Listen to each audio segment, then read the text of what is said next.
Hi, this is Tate with Black Bear Outdoors, blackbearoutdoors.com. Today we want to talk to you about a really cool subject, one of my favorite talking points with my brothers and everything. We're always talking about the best piston-driven, fighting rifles. So your fighting carbines out there. Now, what does piston-driven mean?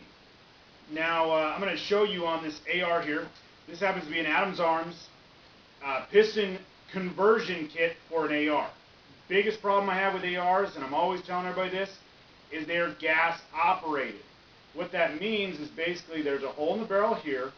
It drives a gas into a tube from the barrel all the way back to the bolt, slides the bolt back, and cocks the gun. The problem I have with that is that it's dumping all the gases into the chamber. Not only that, but all the heat also. So what's causing your guns to jam most of the time? For the average person, it's dirt from the gun already firing. This is the problem. You're constantly having hot gases inside the chamber here. I don't like that. Plus, it has a hard time actually firing properly if it's actually, it can actually jam up just for the fact of it. If it starts getting dirtier inside, it causes even more jamming. What they've done with this Adams Arms system, which is really cool, is they put a piston. Basically, the gases go up in here to a piston and drives this rod backwards, back and forth, firing the actual mechanism, making it very solid and keeping all the heat up here in the block up front. Now, these do have adjustable gas blocks on them, which is really a kind of a neat feature. And really simple. Keep in mind, all the heat's up here now, so it is something you got to watch out for if you're firing large amounts of rounds. Making the AR a very, very decent, reliable weapon. Now, we fired, these are not my guns, so they're guns that I fired, but we didn't have any problems with really any of them. Everything worked really well. Now, going for that, what are the benefits of having an AR versus an AK or a Mini? These are like Tinker Toys. Your ARs can have all kinds of stuff on them. You can put front grips on them. You can have different types of mags. Magpul just came out with a 40-round magazine. You can actually set the gun on the magazine, something you do not want to do with the M14, the AK variants, the Mini 14s, the Mini 30s. This is a gun, you can actually use this as a bipod to sight off the ground. The other thing that's really nice, lots of opinions that you can have here, lots of optics you can put on here because of the rail already being built in. Really nice to have the adjustable stock, something we can put on the AK and the Mini 14, but something that's kind of like a go-to weapon. These do kick a little less. I do kind of hate the fact, to me, it feels a little heavy in the front on these, conversions. Saying that, not a deal breaker. If you like ARs, this is definitely the AR to build. I wish the military was shooting these right now because this is a weapon that is reliable. This is a weapon that could shoot 1,800 rounds of ammunition without being cleaned, and I wouldn't mind going out the next day and shooting it again because it is a piston-driven system. Now, is that saying that, an AR that is a gas-operated weapon is unreliable? Debatable. Talk to people around you, see what they say. I've had, gas-driven ARs jam up on me. Piston-driven ARs seem to work fine. And it is a conversion, so that's always an issue. And it is something that is a little tighter mechanism than, let's say, like the Mini 14, but still a great option. Something we've got here with the AK, of course the AK, the nice thing about these is they're chrome lined on the inside, which means it can shoot corrosive ammo. The biggest advantage to this gun is its reliability. It has the ability to shoot any ammo you're going to put through it. It is designed to run on steel-cased ammo. These are guns that were designed for Russian military. So really nice. Things I hate about the AK. One, I hate the fact it does not have a slide lock here, or a bolt lock. If you let it go, it's just going to fall forward. There's nothing to catch. So when you're done firing, you know when you're out of rounds when the gun goes click. Well, that doesn't allow you, I think, to be able to know when to reload. Maybe you're ready to get going. Whatever that is, I don't like that feature. I want it to lock the slide back or the bolt back when it is actually out of ammunition. The other thing I hate, this is a deal breaker for me for AKs, is the sighting mechanism on this gun. I hate the rear sight. Front sight, who cares? Back sight, I hate. It is adjustable, and it didn't bother anybody else we were shooting with today.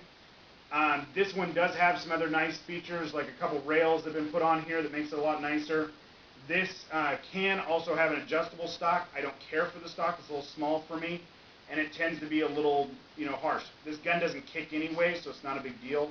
A very, very reliable weapon. I didn't have any misfires at all with this weapon. And in most situations, if you find torture tests online, the biggest advantage of these guns, they're reliable. Now, are they as accurate as the Mini-14s and the ARs? No. But they're shooting a bigger round. If this was a weapon, maybe you're trying to sit there and for bigger vehicles, you're shooting into engine blocks, things like that, the 7.62x39 round is an advantage. Now, they have come out with the AK variant of the AK-74. The AK-74 basically splits the difference. Gives you the reliability of the AK with the lighter, easier shooting round of the AR-15 style rounds. Very similar rounds. Now, is it going to work as well on engine blocks and things like that? No, but you're going to give both ways. The other thing I don't like about AKs is their safety. I don't like how it's up top like this. Which brings me to my personal favorite, and everybody knows this because I always do videos on the Mini-14s. Again, not one of my guns, but a gun that I really do like. These guns are my favorite, battle carbine. The reason is, one, I live in California. I don't have to put a bullet button on this guy. I don't have to have any fancy things that are not allowing me to be able to shoot the weapon like I normally would. If I'm going to go to a competition, I can go ahead and have drop-out magazines all I want. Now, that is the problem with these guns, is the magazine. Magazines, there's a couple magazines out there that work well. You've got the new Tapco magazines out there that work really well, and the stock magazines, which weigh a ton. So 2 magazines versus some of these others out here that have a lot of different magazine conversions that are really working well for these guns, and I don't think it's a problem. Buy the good magazines. Buy a bunch of the good magazines. We're talking about the Tapco magazines are about 11 bucks. That's not a big deal. Now, as far as the gun itself, things I do like about the Mini-14 is the safety. If I sit there, pull the gun up, and I pull the gun and I pull my finger on it and the trigger doesn't do anything, I push forward and pull backwards. Now the gun fires. I do like the trigger on the Mini-14 better, because it is a 2-stage trigger. It's more like my Glocks and some of the other weapons I shoot, which is a pull back to a harder pull, and then it actually pulls all the way through. Do a trigger job on this.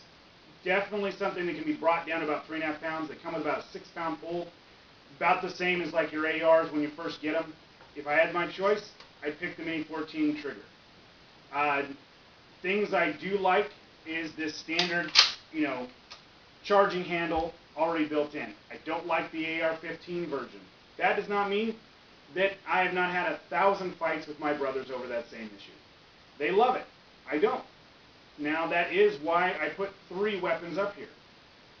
So the other nice thing I like about the Mini-14, I do like the sights a little better on the Mini-14, and it feels a little bit more comfortable for me, and the big thing is, it feels much more balanced in my hand. I feel like it's not a heavier weapon in the front than it is in the rear. Now, I do like the wooden stock version, so it's a little easier to mount some different things on here. The drawbacks on the Mini-14 are, there's not a lot of mounting options. Really cool new thing with this brand new stainless steel version though. The stainless steel version comes with a new rail that you can mount right on top. That's huge. Now you can put just about any sight there is on it, and it comes free with the gun. It also comes with free scope mounts. Now I do like the original scope mounts on here because I can pop off my scope and put it back on. It's basically going to lock down at the exact same position. And it's actually going to be tighter to the gun, which of course we're always talking about flatter shooting. The tighter we can get that scope to the gun, the flatter that gun's going to shoot because the scope is not off the gun. That's going to help with all kinds of simple shooting, which makes this a great ranch rifle. Now, certain people have said these are not, these are 223, not 5.56 weapons. If we were able to zoom in here, I could show you right on the back. It says NATO 5.56 ammo on the back. These will shoot either. This is the newer version with a heavier barrel. I've shot 1-inch groups at 100 yards with these guns. Great guns. Saying that. So that's my big, I love Mini 14s, of course, everybody knows that. But great guns, love them for California. I've shot thousands and thousands of rounds through them, and I never have jams. I've had probably 5 jams in the last 5 years, and they were all because I bought crappy Pro Mags. Hate Pro Mag. But great guns. I do recommend getting it in the, into the wooden stock because the wooden stock won't melt when it gets hot. And these guns do get very, very hot. Definitely a plus in the AR. The ARs don't get as hot, and they've got a heavier barrel. You're going to be able to shoot 500-600 rounds before having the same problems you do with this gun at 300-400 rounds. AR-15s, way more, tinker toyish. Different stocks for them, things like that. Now, saying that, you can put folding stocks and tactical stocks on the Mini 14s and the AKs. Definitely harder to do. Something that's not as easy, and in California, not something to do. It makes it a little harder. Now, with the AK, the really cool thing is that you can buy a Sega right now, $500, $500, a little over $500.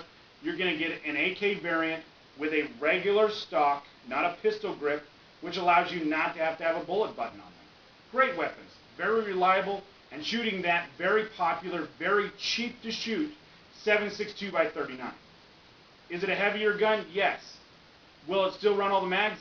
Yes. Is it a very still popular weapon, all internally part-wise, if it was something that broke down in the field? Yes. Is the most popular gun in the U.S. probably right now the AR-15? Yes. Which means there's going to be a huge plus for the prepper out there, or the survivalist, or whatever you want to call yourself, the fact that the mags are super popular for this. One, they're cheap. Super cheap for mags. There's a lot of parts out there. More people are shooting these weapons. Now, does that mean that these weapons are completely thrown out of the scope of everything? No, the Mini 14s are super popular. The AK-47 is probably the most popular assault type, battle weapon in the world right now. So, what I wanted to show you is weapons, like I said, these are not, the Mini 14 would definitely still be my pick. It's easier to take apart. It's simpler. It's all done with no tools. I like that feature. It is very accurate, in my opinion, for what I've been shooting. I mean, how accurate do you need to be? We shot all these weapons today. I didn't see a huge difference in accuracy. Definitely, probably the least accurate was the AK. It's a bigger round. It's going to kick more. It's going to have more of those issues. But if I was trying to take out a car, or maybe an armored type area, shooting through brick walls, maybe going through a couple trees or something like that, AK is the way to go. Lighter kick, AR-15. Reliability kind of between the two, I'm always going to go to the Mini 14. All of these weapons right here, great prepping weapons. I want everybody to go out there and not listen to videos that are online and go shoot them. All these weapons are available for you to try out at some of the different fields out there, or ask your friends what they'd like. But go out and shoot them. Definitely see what you like. Definitely see the version that maybe fits for you. Like I said, maybe it's a Sega for a California guy, or maybe it's an AK for somebody that doesn't live in California. Pistol grips are nice. Maybe you want a different configuration of trigger pulls and things like that, or maybe you're used to that 2-stage trigger pull that's on the Mini 14. Definitely something to think about. I love this system mimicked after the old M14 version. Very similar internally. Most reliable on the table, probably the AK. And that's because they've done a million torture tests where you've seen them throw them in the mud, beat the living daylights out of them, and they run great. AR-15s, still very reliable, especially in this piston-driven version. I really can't say anything bad about them. I would love to hate the ARs. I don't like them as much as I do some of these others on the table. But with this piston-driven system, you've taken my major flaw out of the gun and allowed you to run a gun that's very reliable at this point. really didn't add any real weight to the gun. We're talking about a couple ounces, and made a gun very super reliable that is a tinker toy. You can put anything you want on them. You can make them tactical or tactical. They're about all the same weight, which is very funny. We weighed them all out. The AR is probably in this configuration about the heaviest. Saying that in its basic configuration like this one right here, very similar in weight. Everything under 8 pounds, about the 7 to 8 pound range. Still very reliable, all great guns. So this is Tate with Black Route Outdoors saying pick what you like and shoot it. The most important thing is you go out there and learn how to use it. So have a great day, and we'll talk to you later.